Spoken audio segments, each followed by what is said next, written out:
ये जो है 1998 की बात है, जब मतलब वो लोग बोलता है कि सरकार लालू यादव का था, फिर बहुजनी का मतलब नीतीश कुमार का हुआ, इस प्रकार से लोग चल रहा है विचारधारा।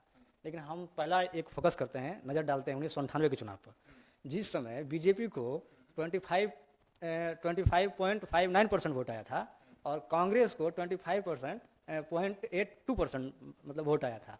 ये दोनों को तो लगभग लगभग 51% वोट आया था और वो सरकार बना लिया था। लेकिन 49% वोट जो था बहुजन का, या वो मिश्रित होगा, मैंने 59% वोट तो किसी अन्य विकल्प की तलाश में थे जो नहीं मिला।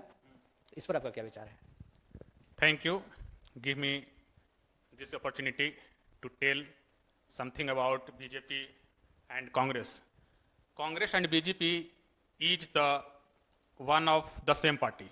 एक ही थाली के चट्टे पट्टे दोनों हैं। कभी कांग्रेस सत्ता में रहना चाह रही है, उसको कहीं न कहीं आलोचना करके बीजेपी आ रही है, बीजेपी की आलोचना करके कांग्रेस आ रही है।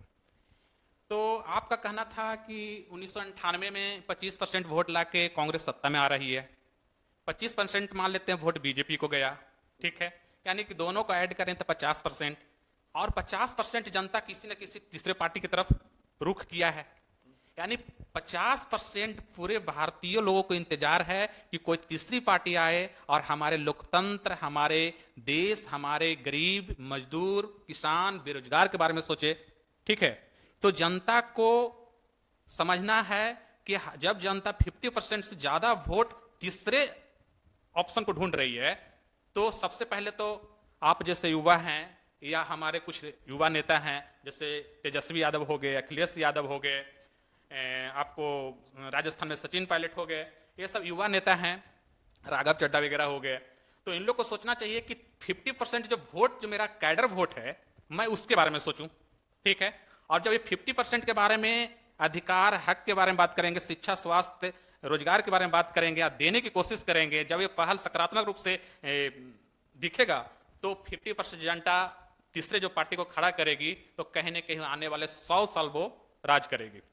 एक कांग्रेस और बीजेपी दोनों मिलकर ये समीकरण बना चुके हैं कि एक न एक दिन तो हम आएंगे, एक न एक दिन तुम आओगे। ऑप्शन दो ही है हमारे पास, जनता के पास दो ही ऑप्शन है, तीसरा ऑप्शन तो हम खड़ा होने नहीं दे रहे हैं। इसीलिए क्या चाह रहे हैं कि वन नेशन वन इलेक्शन लागू करना, जिससे कि क्षेत्रीय पार्टी डेड कर जाए। समझ रहे हैं बात को?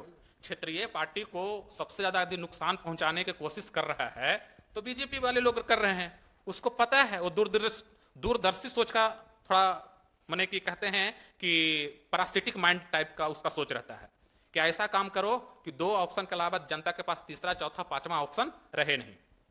यदि आपके पास तीसरा, चौथा, पांचवा ऑप्शन रहेगा तब ना आप चौथे, पांचवे या तीसरे की तरफ सोचेंगे। आपके पास दो ही ऑप्शन है, ठीक है।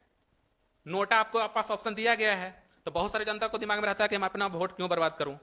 तो अब समय आ गया है कि एक बहुजनों का सरकार हो, न कांग्रेस का सरकार हो, न बीजेपी का हो, तीसरा कोई बहुजन का पार्टी खड़ा हो, चौथा कोई और दलित आदिवासी का पार्टी खड़ा हो, ठीक है। लेकिन 50% से ज्यादा जनता, 60% जनता को ये आशा है और ये उम्मीद भी है कि जिस दिन दलितों की पार्टी, बहुजनों की पार्टी, आदिवासियों की पार्टी बनेगी, तो चौथे पांचवें के लिए भी हम सोचेंगे और लोग सोच भी रही है।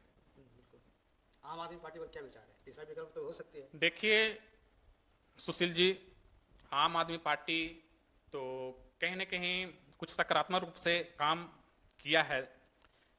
यदि बीजेपी शीश महल का जो मुद्दा उठाया है, तो इससे कहीं न कहीं साबित होता है कि कुछ न कुछ तो आम आदमी पार्टी ने भी किया होगा, तब तो शीश महल का मुद्दा उठा। तो हम उसको भी एक दूध का धुला हुआ पार्टी नहीं मान सकते हैं। और अभी तक तो केजरीवाल का कुछ मुद्दा में या कुछ केस ऐसा हुआ था जिसमें कोर्ट ने बरी कर दिया है। तो व्यक्तिगत रूप से आप केजरीवाल को कहें तो आदमी एक ट्रांसपेरेंट टाइप के व्यक्ति पर्सन दिखते हैं। बाकी उनके पार्टी में जिस तरीके से आज विवाद है, तो आम आदमी पार्टी के बारे में कुछ सही कहा नहीं जा सकता है कि वह एकदम निष्पक्ष रूप से जनता के बारे में सोच ही पाएंगे। फिलहाल अरविंद केजरीवाल व्यक्तिगत पर्सनली ठीक ठाक हैं। ये हम भी क्या कह सकते हैं, तो कोर्ट भी कह रही है। धन्यवाद।